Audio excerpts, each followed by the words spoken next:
आमच्या अंतिम टप्प्यात आहे. येत्या 1-2 दिवसामध्ये समायोजन आमचं होऊन जाईल. त्यानंतर रिक्त पदं बघता ऑलमोस्ट आत्तासुद्धा आमच्याकडे 1000च्या आसपास रिक्त पदं आहेत. कारण 7,535 पदं मंजूर आहेत. त्याच्या अगेन्स्ट 6,500च्या आसपास कार्यरत शिक्षक आहेत आपल्याकडे.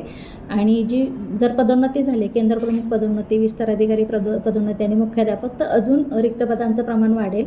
त्यामुळे शिक्षक भरतीसाठी जे काही ॲडव्हर्टाईजमेंटचं शासनाचं पत्र निघालेलं आहे, 31 मेपर्यंत आपल्याला पवित्र पोर्टलवर ॲडव्हर्टाईजमेंट करायची आहे. त्या पद्धतीनं आमचं बिंदू नामावलीचं तपासण्याचं काम अंतिम टप्प्यात आहे. हे काम पूर्ण झाल्यानंतर आणि समायोजन पूर्ण झाल्यानंतर आम्ही पवित्र पोर्टलवर ॲड देऊ. त्याच्याप्रमाणे आमची भरती होईल.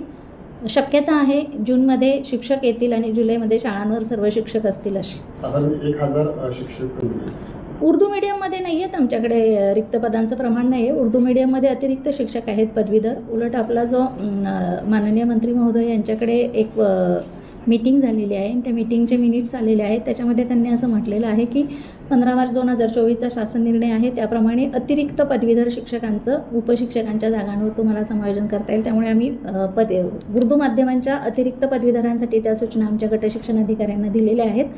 फक्त मराठी माध्यमामध्ये मात्र आपल्याकडे पदवीधरचंही विशेषतः विज्ञानच्या पदवीधरांच्या रिक्त जागा किंवा लँग्वेज ह्या ग्रुपच्या पदवीधरांच्या रिक्त जागा आहेत. आता डिटेल अचानक तुम्ही प्रश्न विचारल्यामुळे आत्ता माझ्याकडे त्याचे डिटेल्स नाहीत, पण आमच्याकडे रिक्त पदं आहेत आणि रिक्त